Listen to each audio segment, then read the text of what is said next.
When I was a child, man, I loved going to the mailbox. It was so exciting that there possibly, maybe, could be something in the mailbox for me. And of course, there just never was. Now as an adult, I straight up dread going to that mailbox because I know exactly what's going to be in there. There's going to be bills, more bills, reminders about future bills, your dentist appointment and their car needs oil. And you know what it's like. You work so hard to try to get ahead in life, and all these unexpected bills come in. The car breaks down, and taxes go up, and you got a busted arm or a broken water pipe, and there's a dead spot in the lawn. Oosh, it looks awful, and the lawnmower breaks down, and on and on and on. It is so hard to have patience when it comes to our finances and our bank accounts that seem to be doing this. And that patience is so much more difficult to have when you look around and almost everywhere you look, everybody else seems to be getting by and doing well, doing great. Marty in your neighborhood just got a brand new Mustang, and Brad at work, man, he talked about the beautiful trip he went with his family to Belize, and Nancy's nails. Oh, they look so great. She's got that standing appointment to get her nails done. Claire's clothes are beautiful, and her shoes are to die for. I mean, we look around and we see all these other things that people have, and we don't, and it's hard. And we say, God, what gives? Where's my extra? Where's my pampering? Where's my one more? I mean, I love you, God. I serve you. I worship you. I watch these devotions. I try to do what's right. Why does everyone else seem to get ahead? And I can't. David wrote a psalm about having patience with finances.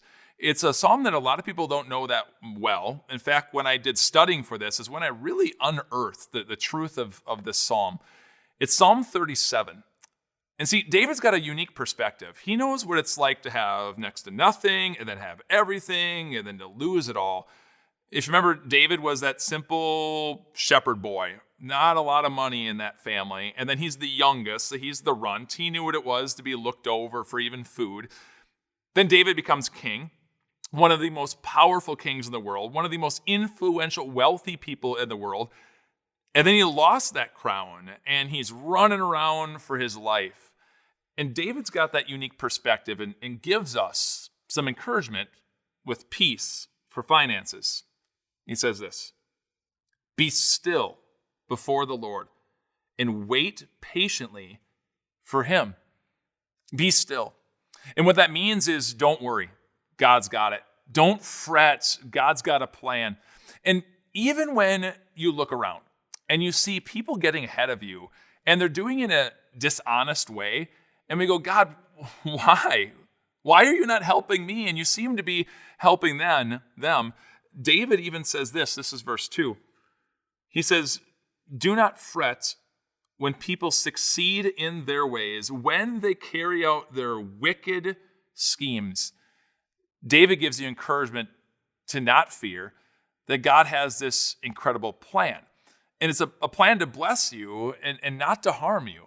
A plan that he has set for you. This world is not your home. And so the stuff of this world, you just can't take it with you. What God is encouraging us to always remember is what's truly valuable and truly important when it comes to this world. And it's not our finances. It's not the stuff.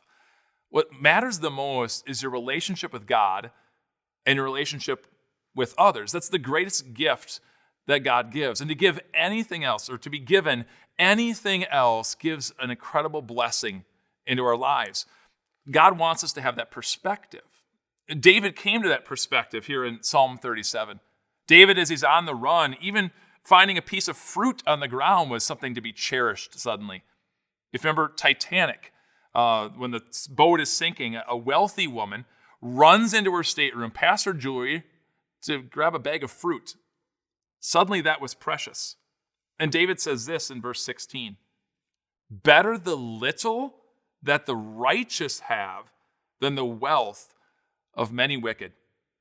God wants your perspective to be so thankful for even the little that you have, because in that little, you're wealthy when it comes from God. I want to change your perspective to close here. I want you to know this.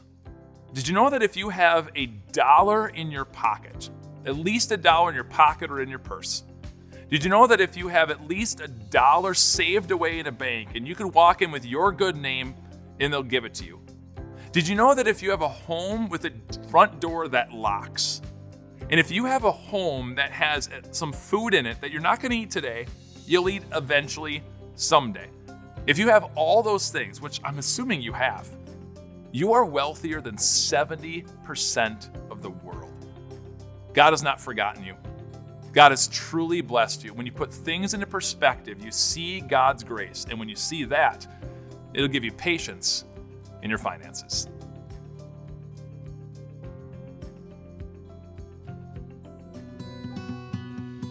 Hey, it's Amber L.B. Swenson. You might remember when my podcast Little Things was right here on Grace Talks, or maybe you've never heard of me. Either way, I want to invite you to listen to Little Things, which is now its own podcast. We take a look at little things and little ways that we can change our thinking to know and love God more. So please check out Little Things wherever you listen to your podcasts.